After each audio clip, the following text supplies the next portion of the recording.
Graças a Deus. Aleluia, aleluia, aleluia, aleluia, aleluia, aleluia.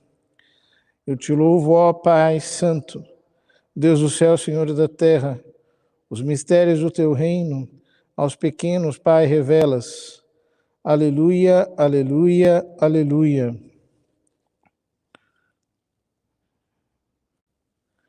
O Senhor esteja convosco, Ele está no meio de nós. Proclamação do Evangelho de Jesus Cristo, segundo Mateus. Glória a vós, Senhor. Naquele tempo, Jesus contou outra parábola à multidão. O reino dos céus é como um homem que semeou boa semente no seu campo.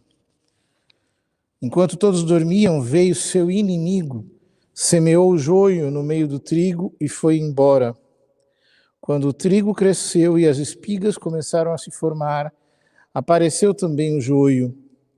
Os empregados foram procurar o dono e lhe disseram: Senhor, não semeaste boa semente no teu campo? De onde veio então o joio? O dono respondeu: Foi algum inimigo que fez isso. Os empregados lhe perguntaram: Queres que vamos arrancar o joio? O dono respondeu: Não. Pode acontecer que, arrancando o joio, arranqueis também o trigo. Deixai crescer um e outro até a colheita. E no tempo da colheita, direi aos que cortam o trigo: arrancai primeiro o joio e amarrai-o em feixes para ser queimado.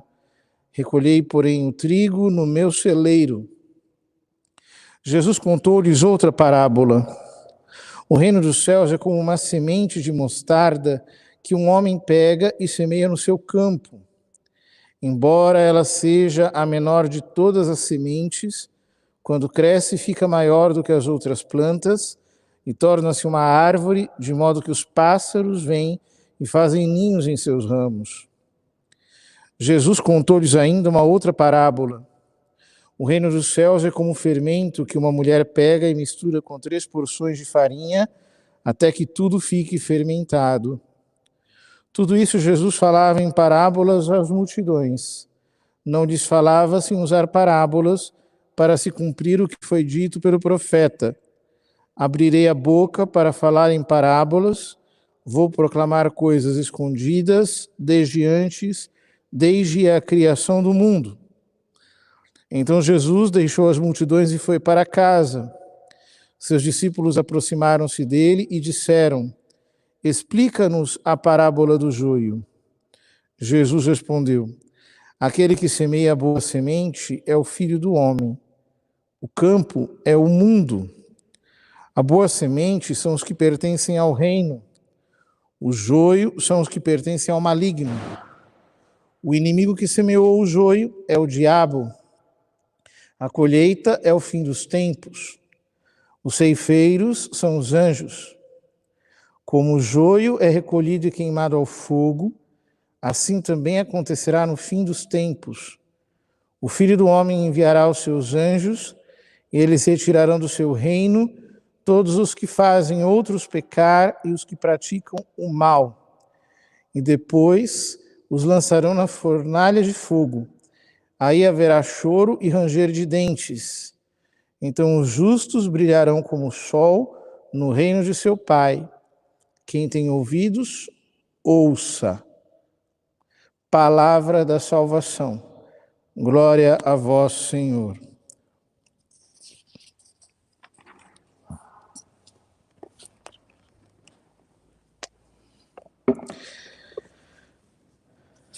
Irmãos caríssimos, continua o discurso das parábolas no Evangelho de São Mateus, no capítulo 13.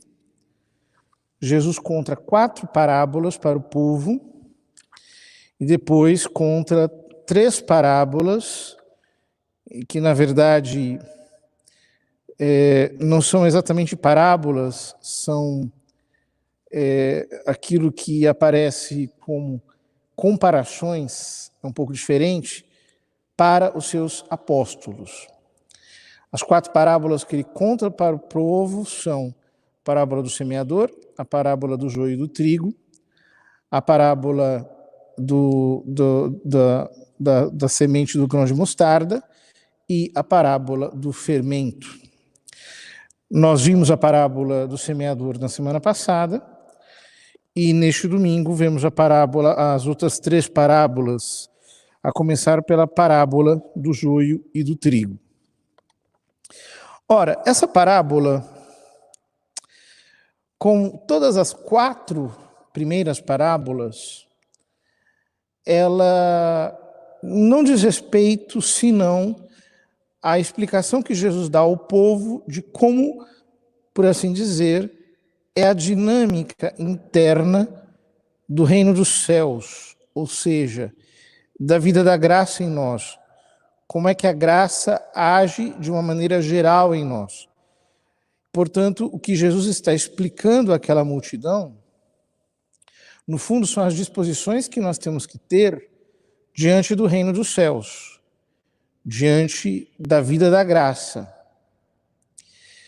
Semana passada, nós vimos na parábola do semeador como Nosso Senhor explicou que o reino dos céus é como um semeador que sai a semear sua semente. Ou seja, Ele mesmo, que semeia a sua vida em nós, mas essa vida encontra obstáculos.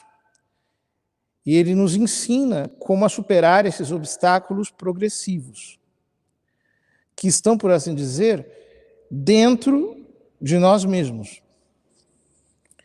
Aqui, na parábola do joio e do trigo, ele explica um outro obstáculo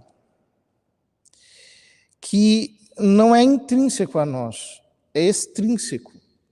Ou seja, não é a nossa própria concupiscência, a nossa própria fraqueza. Este outro obstáculo é propriamente o diabo. É interessante que a parábola toda está, por assim dizer, escorada nesses 2 personagens. O dono do campo, que semeia sua boa semente, e depois, enquanto todos dormem, vem um inimigo e semeia joio. O texto diz, em cima do campo de trigo. Este em cima é interessante no texto grego, porque é como se uma semeadura fosse jogada em cima da outra. Ou seja, o que Jesus está explicando?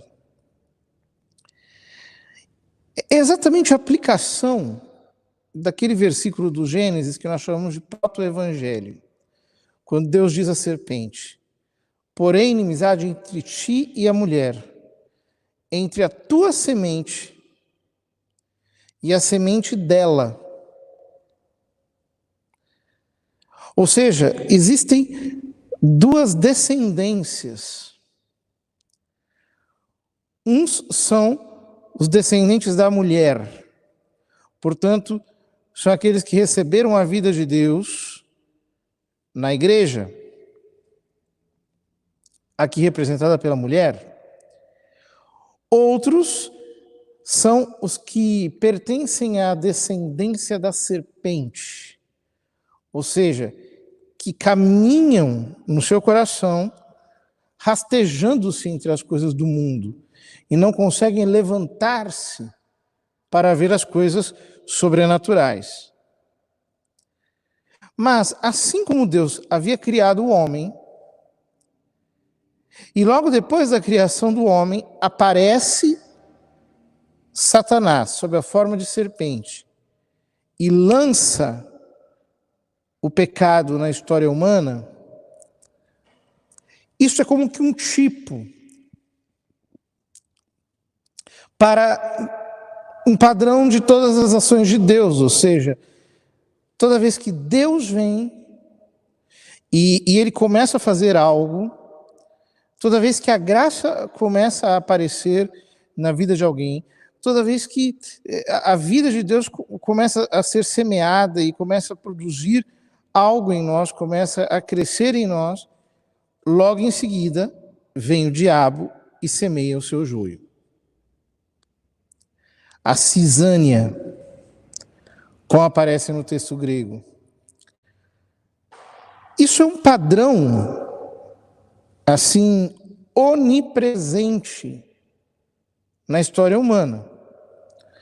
Então, vem Deus e suscita a igreja. Logo surgem os hereges. Depois surgem os cismáticos. Depois surgem os revolucionários. E todos com essa aparência do joio, ou seja, o joio é o estelionato do trigo.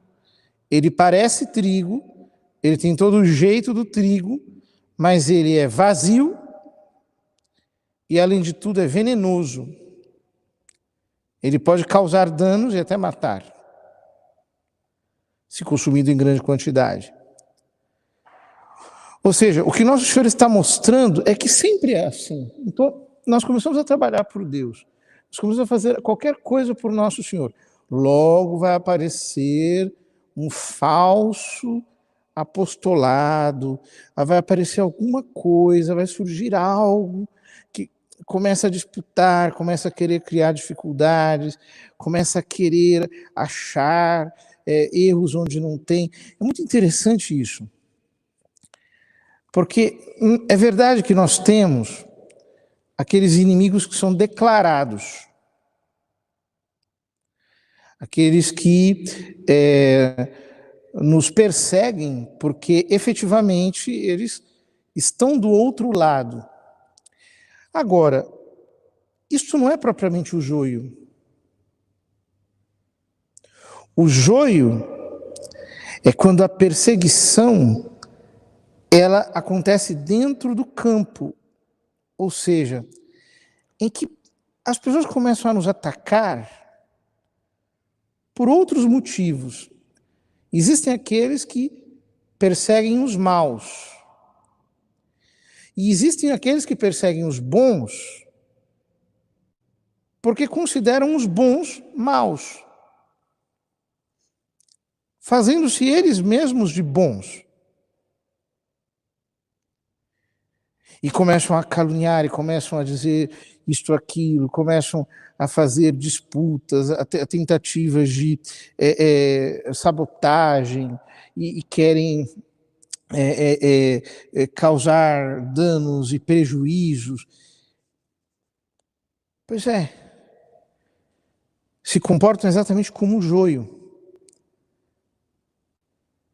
Um trigo falsificado que vem para atrapalhar a boa luta, o bom combate dentro do campo. Isso acontece com bastante frequência.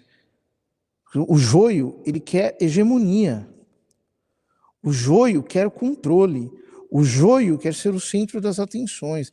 O joio quer sempre ocupar o espaço do trigo, porque o trigo o desmente.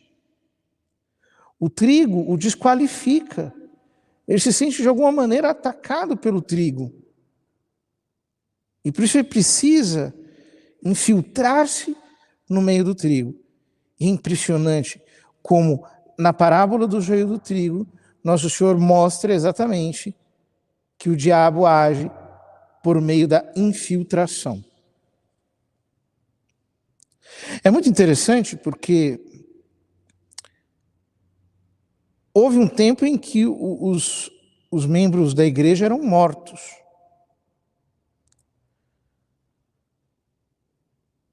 Mas depois, seguiu um tempo em que os membros da igreja passaram a não mais ser mortos, mas a ser pervertidos por uma força interna que começou a fazê-los prevaricar.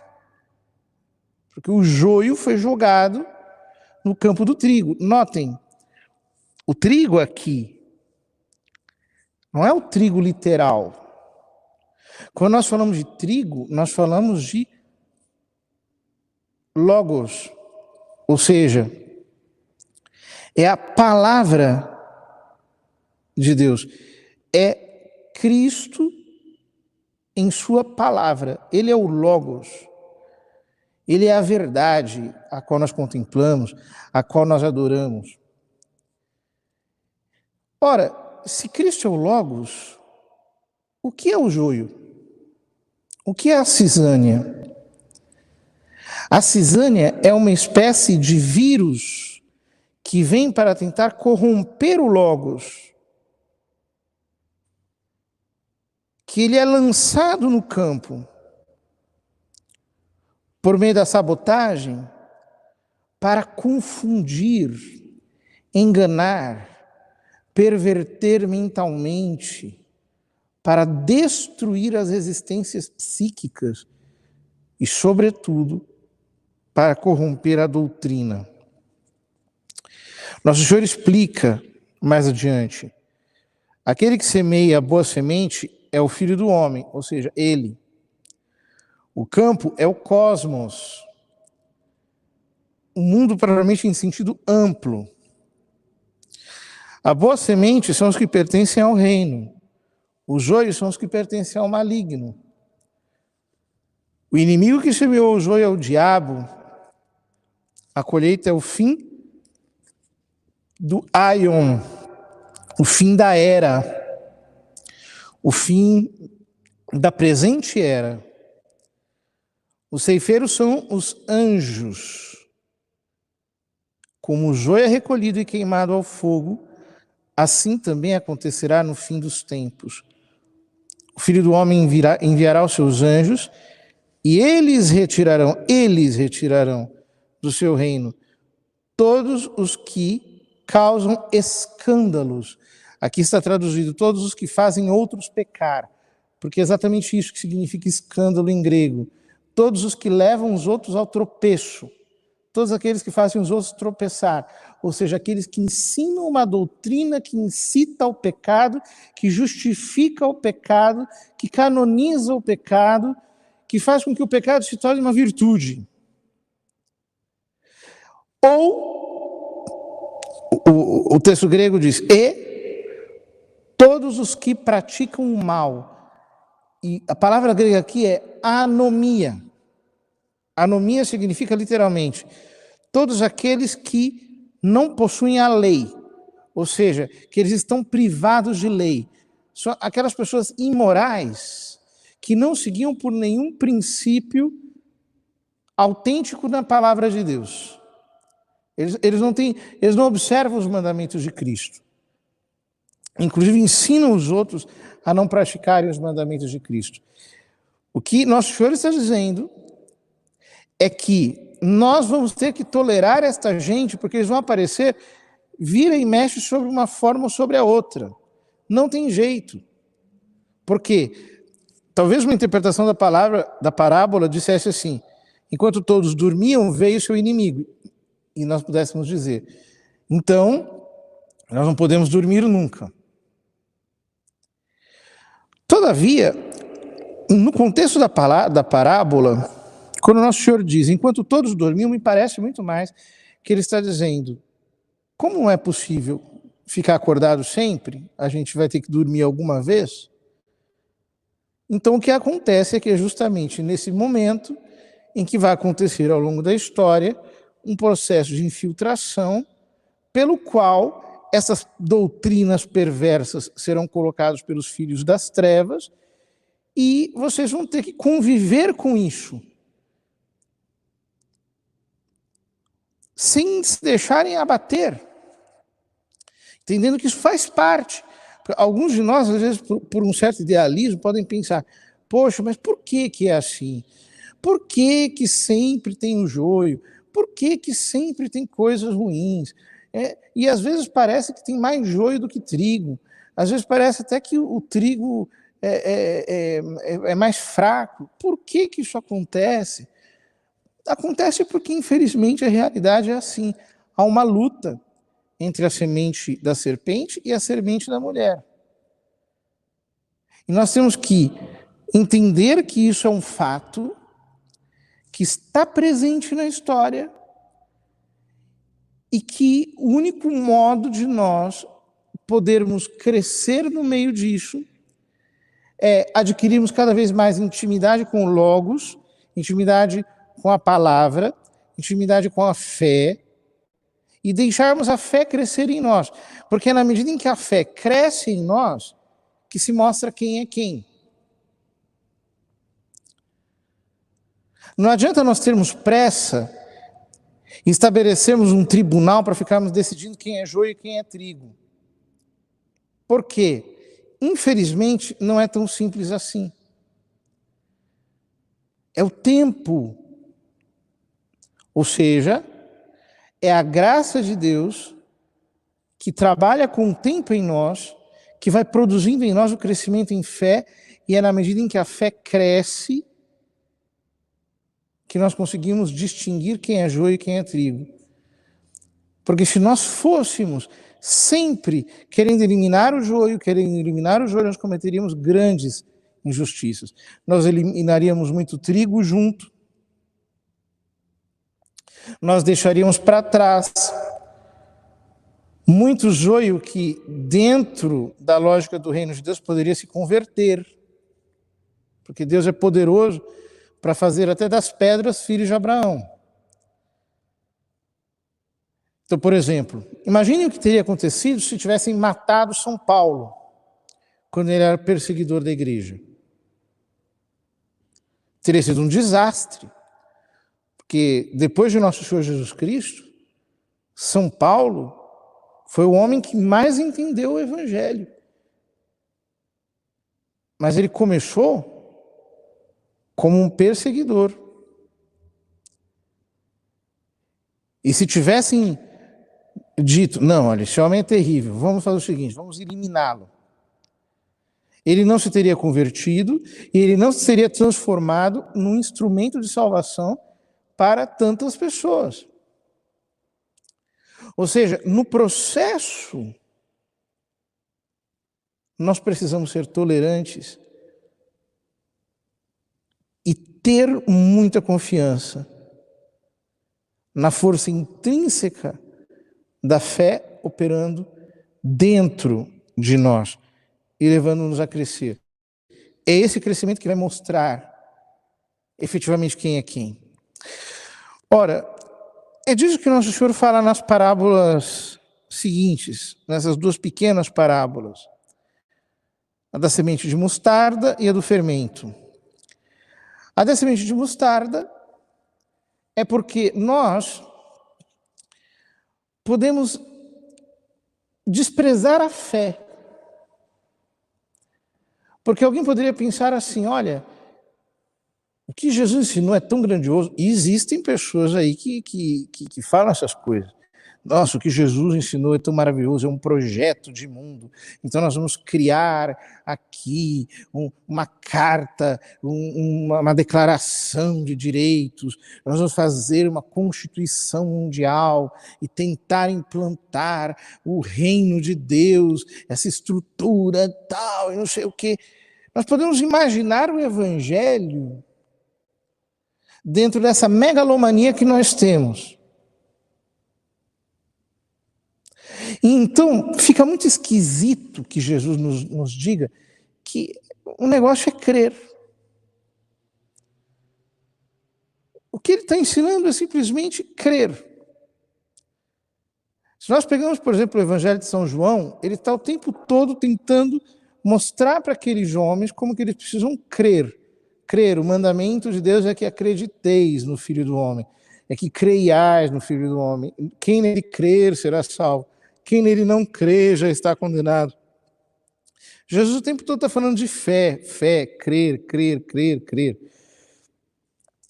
E as pessoas não estão entendendo. Elas estão achando que é outra coisa, que é fazer não sei o que lá, que é inventar-se não sei mais o que é ter esse ou aquele outro jeito. E não é. A fé é como um grão de mostarda. Então, um grão de mostarda, ele não é possível distingui-lo de um grãozinho de poeira. Um grão de mostarda sozinho é invisível quase. Tão pequenino ele é. E ele se confunde com um grão de poeira. Assim é a fé. Mas ela tem uma força de crescimento dentro dela, em que nós podemos passar tempo e tempo e tempo no Evangelho, tempo, e não perceber isso. Que a única coisa que Jesus está ensinando é que nós tenhamos fé. E que essa fé, ela é como fermento, ou seja, ela age mesmo, ela opera, ela tem uma força dentro dela. Então ela causa uma transformação na massa, ela incha a massa, ela incha o nosso espírito e nós vamos crescendo interiormente e nós vamos nos desenvolvendo. A fé opera, ela é uma força verdadeiramente operativa em nós. Qual é o nosso problema? Nós estamos muito preocupados com as nossas estratégias humanas, com aquilo que nós dizemos, com aquilo que nós podemos falar, com os nossos projetos, com as nossas planificações, com as nossas contas, com os nossos orçamentos. Quando, na verdade, tudo isso é inútil para o reino de Deus. Porque quando nós cremos, tudo depende da nossa fé. Quando nós cremos que se desencadeia o poder de Deus em nós e através de nós. Se diz uma pessoa me contava sobre um sonho de Dom Bosco, que Dom Bosco sonhou que foi para o céu e encontrou lá São Domingos Sávio. E junto com São Domingos Sávio, centenas e centenas e centenas de outros jovens e crianças e tudo mais. E ele perguntou a São Domingos Sávio, mas quem são estes? Esses milhares de jovens? E São Domingos Sávio diz, estes são aqueles que foram e serão salvos pela família salesiana, que tinha sido fundada por São João Bosco. Aí São João Bosco disse, nossa, mas que impressionante, quanta gente, como é possível, tanta gente assim? E aí o São Domingos Sávio respondeu, são muitos, mas poderiam ser muito mais se você tivesse mais fé. Que impressionante isso. O poder que a fé tem, o poder que alguém que crê tem diante de Deus. Quer dizer, a resposta para todas as questões humanas, para todos os problemas da igreja, do mundo, não é sociológica, não é nós ficarmos tentando matutar isso, aquilo outro. Obviamente, sim, nós encontraremos também soluções desse tipo. Mas a solução para todos os problemas está na fé. Se nós tivéssemos fé verdadeira, tudo seria resolvido. Absolutamente tudo. Porque a fé opera por si mesma. Jesus termina esta parte do discurso das parábolas dizendo que os maus serão lançados na fornalha de fogo, onde haverá choro e ranger de dentes. Mas os justos brilharão como o sol no reino de seu Pai. Que palavra linda essa de Jesus. Os justos, como diz o profeta Miqueias, o justo viverá pela fé. Os justos brilharão como o sol. A fé é essa luz que brilha no nosso coração. E um dia essa luz nos fará brilhar como o sol. Mas nós podemos começar a brilhar agora. Se essa luz se difundir através de nós, se ela refulgir através de nós, vamos pedir, portanto, ao nosso Senhor, que nós não nos impressionemos com o joio, que nós não fiquemos escandalizados com o joio, mas que nós tenhamos a interioridade do trigo, ou seja, que o nosso ser possa se misturar com o Logos e com a luz do Logos, com a luz do Verbo, com a luz de Cristo, que o nosso ser interior possa ser fecundado por Ele e que a fé possa crescer em nós, mesmo que ela seja sutil como um grão de mostarda, irá nos fermentar por dentro e esse poder vai se manifestar através de nós por todos os lados. Vamos pedir ao nosso Senhor que aumente a nossa fé, que nos faça ser mais sobrenaturais. Então, queridos irmãos, nós entenderemos que a oração não é um ornamento da nossa vida cristã, ela é tudo para nós, porque é aí que nós crescemos em fé, é aí que nós comemos fé, é aí que nós nos alimentamos de fé. Que nosso Senhor nos ajude, então nós seremos o bom trigo de Deus, o trigo que um dia Ele recolherá no seu celeiro.